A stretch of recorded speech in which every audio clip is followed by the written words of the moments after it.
There is an ancient story. Have you ever read it?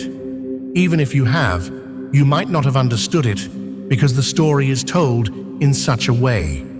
If an ignorant person reads it, they will take it as entertainment. But if a wise person reads it, it will reveal the ultimate secret of life. You must have heard the name Baital Pachisi, but you would never think that it could also be something for the wise. This story is written in such a way that it can be read on many levels, with layers upon layers of different meanings. In these stories, 1, 2, 3, 4, and 5 meanings run simultaneously. It's like 5 parallel paths moving together. So, depending on one's understanding, a small child can read Baital Pachisi and be delighted, and even the most enlightened person can read it and be pleased. A seeker will find clues, and someone who has arrived will receive confirmation of their destination. For someone who is neither a seeker nor has arrived, it will simply be entertainment through pictures, and even that is no small thing. For a while, they will find some joy. This is the first story of Baital Pachisi. All 25 stories are quite unique, but I'll tell you the first one. The first story is that a fakir or beggar who came to the court of Emperor Vikramaditya. It was early in the morning. As per tradition, people used to come early in the morning to offer gifts to the emperor. The fakir also presented a wild-looking fruit to the emperor as a gift. The emperor accepted the gift and smiled a little, thinking, was it really necessary to travel such a long way to present this fruit? But a fakir is a fakir, and he might not have had anything else to offer. So the emperor quietly handed the fruit to the minister sitting nearby, as he did with any gift he received. This continued for 10 years. Every morning, the fakir would come and bring the same kind of wild fruit, and every day, the emperor would hand the fruit to the minister without ever asking anything about it. There were countless people giving and receiving gifts every morning, so neither time nor attention was available to question the fakir. Besides, the emperor never felt there was anything significant to ask about. But one day, the emperor's pet monkey was also sitting nearby, and instead of giving the fruit to the minister, the emperor gave it to the monkey. The monkey ate the fruit, and from its mouth, a large diamond that had been hidden inside the fruit fell to the ground. The emperor was shocked. He had never seen such a large diamond inside the fruit. He then asked the minister, "Where are the rest of the fruits?" The minister had always thought that they were just wild fruits, but still, he knew that in the presence of emperors, one must be careful. So he had been storing them in a cellar, thinking, what use are these wild fruits? They don't even seem edible, and their taste isn't good either. But after this incident, the cellar was opened, and it was discovered that among the rotting fruits, large diamonds were sparkling. The emperor had never seen such diamonds before. The emperor asked the fakir, "What is this mystery? What do you want? Why have you been bringing this gift for 10 years? And how ignorant I was that I never even noticed. I always thought they were just wild fruits." The fakir replied, "When there is no awareness, life passes by just like that." A second parallel meaning begins. The fakir continued, "Every day, life brings something, but considering it to be just wild fruit, you throw it away. Inside every fruit, a diamond is hidden, just like the one you never noticed. Well, what's done is done, but don't dwell on the past, or else you will miss out again. Don't rush forward either, because I see people running towards dreams.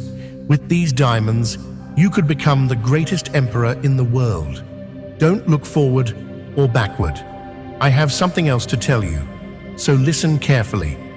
The emperor sat alert, realizing that he was no ordinary man. It was only now that he understood the fakir's words. Life is not ordinary. Life has given you something extraordinary, but you are unaware of it. You might be laughing, wondering how someone could remain unaware for 10 years. But you have been in this state for many lifetimes, King Vikramaditya. So have you. For 1,000 years, life has been offering you fruits, and you have been sitting in this manner. Every moment, the hidden diamonds of life come to you. This was no ordinary man, and the emperor respectfully sat down. He said, "Speak. Every word you say is worth listening to." The fakir then said, "I have been coming for 10 years, waiting for the day you would wake up, because I know of a man who is truly brave, and that man is you. This is why Vikramaditya is called Veer Vikramaditya. There is no doubt that you are brave, but bravery alone is not enough. That's why I was waiting for the moment when you would become aware of the present. Only then could my work be accomplished. Now both qualities have come together. You are no longer just brave. You have become Mahavir, aware and conscious. I am working on a great and powerful spiritual practice, and I need someone who is both fearless and fully aware, someone who cannot be intimidated by anything. If you are ready, tonight is the new moon, and you must come to the cremation ground by dusk. I will meet you there." The fakir left, and the emperor thought many times whether or not to get involved in such a complicated matter. But then he thought, backing out now would be cowardice. And this man is such that even walking a little distance with him feels significant. Who knows, just as we discarded the wild fruits, perhaps at the cremation ground, some gate to heaven or liberation might open. Who knows which gate to heaven or salvation might be revealed at the cremation ground. He was very scared too. Don't think that brave people don't feel fear. Even the bravest people feel fear, so don't think that only cowards are afraid. The brave feel fear too. But what is the difference between the brave and the cowardly? The brave take action despite their fear, while the coward remains frozen in fear. Both feel fear, but the difference is in how they respond. There is no difference when it comes to fear. Because those who do not feel fear, what can we call them brave? They are like beings made of iron, wood, or stone. They are not brave at all, those who do not feel fear at all. So, late at night, Vikramaditya reached the cremation ground. He felt a great deal of fear. It was a very terrifying night, and it didn't feel like a normal night. He had never been to the cremation ground before. He had always lived in palaces. The cremation ground was merely an idea to him.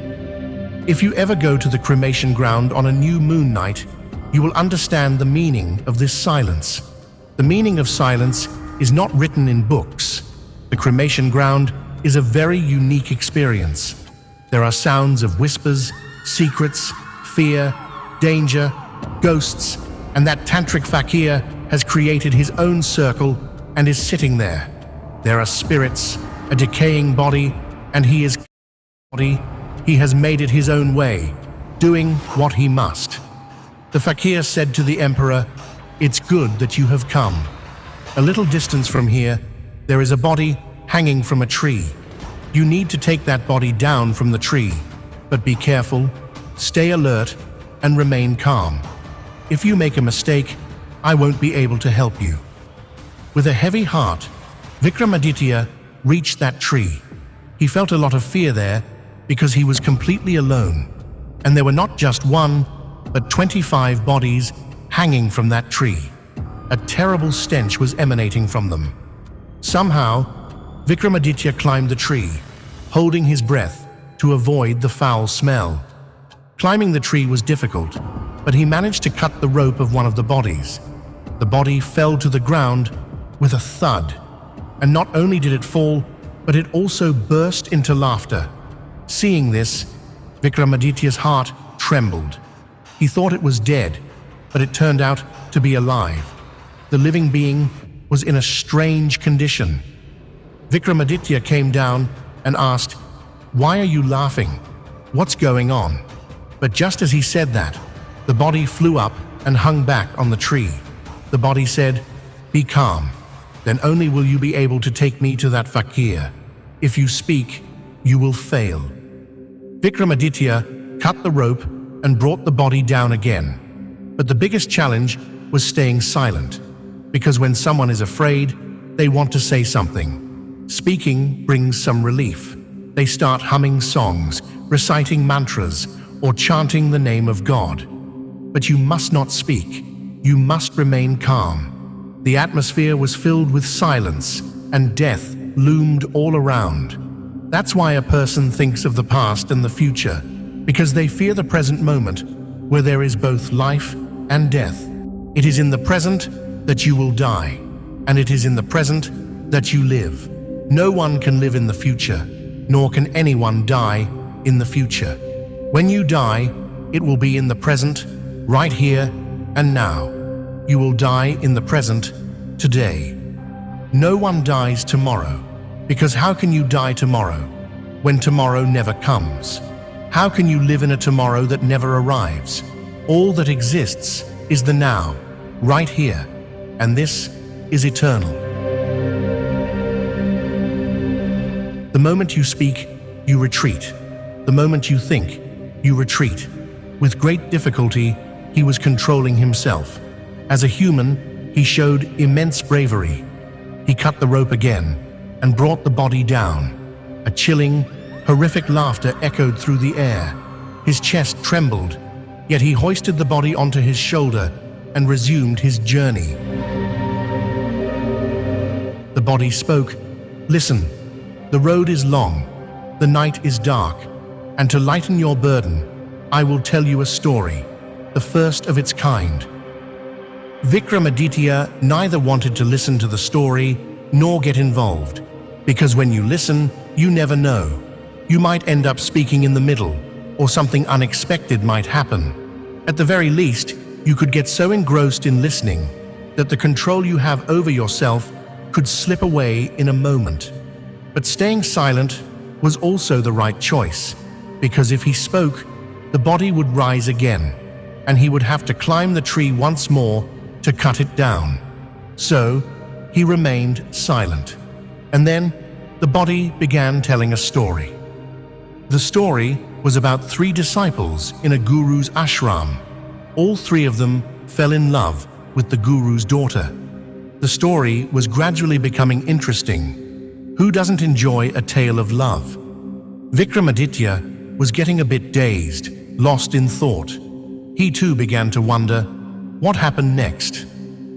The 3 disciples were alike, skilled, extraordinary, and charismatic. The guru couldn't choose between them, and the young woman also found it difficult to select one. Unable to find a solution, the young woman committed suicide. There was no solution, and she found herself in a deep dilemma between the 3. All 3 were worthy of being chosen, and it was very difficult to leave any of them behind. She knew that whoever she left would suffer for the rest of their life because of it. She would have to leave 2 behind. It wasn't possible for her to marry all 3. There was no solution for the great dilemma, and unable to see a way out, she died. The body was cremated, and one young man among the 3 remained at the cremation ground, living near the ashes. He would take the ashes and sit there. The second young man was filled with such sorrow that he set out on a journey to forget his grief. He wandered the world, no longer wanting to settle down, because the one he wanted to be with was no longer there. He could not establish a home. He had become a wanderer, a vagabond. The third young man, full of hope, had heard of mantras that could revive bones. So he gathered all the bones, taking them daily to the Ganges to cleanse them, and then bringing them back. Years passed, and the one who had gone wandering met a man who knew the mantra. He learned the mantra from him, obtained the scriptures, and quickly left. Now he was filled with fear and confusion, wondering if the bones would still be intact as they must have been exposed long ago. But when he returned, he found that the bones were still preserved. They had been carefully arranged by his companion. He recited the mantra, and the bones came to life, more beautiful than before. The mantra revived the girl. Her body now shone like gold, as if she were a freshly bloomed lotus flower. But the conflict began again. Who would the girl marry now? By this point, even the emperor had forgotten what he was doing and had become absorbed in listening, just as you have now become absorbed in listening. The body asked, "O Emperor, listen carefully, because the argument has started again. Now the question is, among the three, who does the young woman belong to? What do you think? And if an answer comes to your mind, you must respond. If you don't, you will die at this very moment. However, if no answer comes, there is no harm. It's a great dilemma. How is it possible to have so much control over your mind that no answer comes?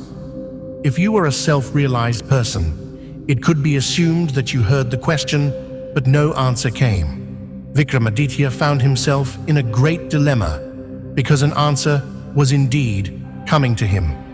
He was a wise man, rational and intelligent, with clear reasoning, and he found himself in great trouble.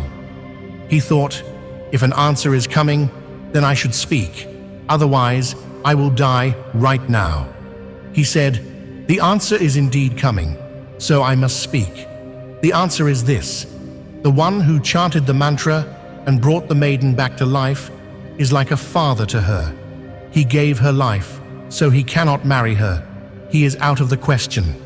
The one who gathered the bones and immersed them in the Ganga every day is like a son. He had a duty and a service to fulfill. He cannot marry her. The true lover is the one who keeps the fire burning, who sits like a thirsty wanderer, waiting patiently without feeling the need to go anywhere or return. If she must marry, it should be him. The body was freed, and after hearing these words, it went back to hanging on the branch because King Vikramaditya had spoken. You lose life when you faint, whenever you lose your senses, whenever you are not fully awake. At that moment, the thread of life slips away. When you become even slightly unconscious and the waves of oblivion wash over you, the thread of life slips from your hands. You drift into oblivion and become detached from the present moment. It is the waves of thought that pull you away from the present.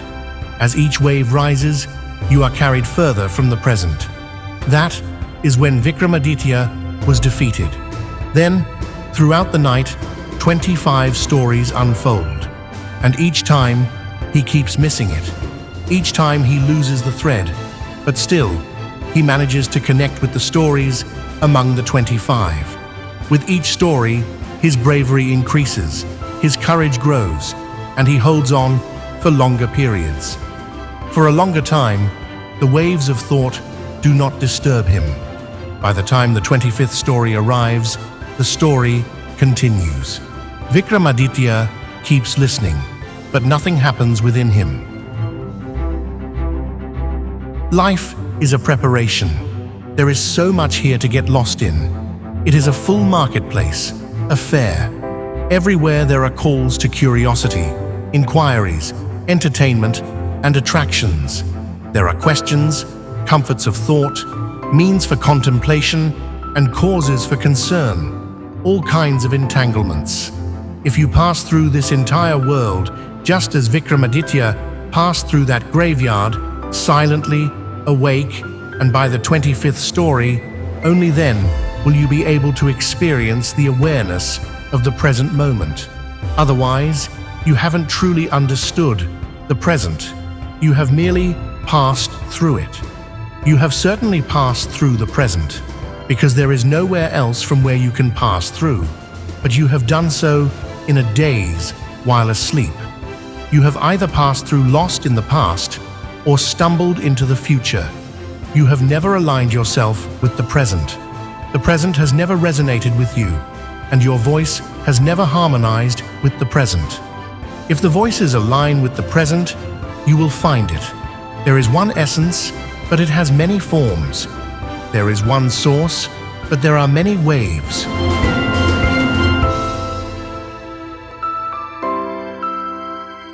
Thanks for watching. If this video helped you, be sure to subscribe for more life-changing content and share it with someone who might need it.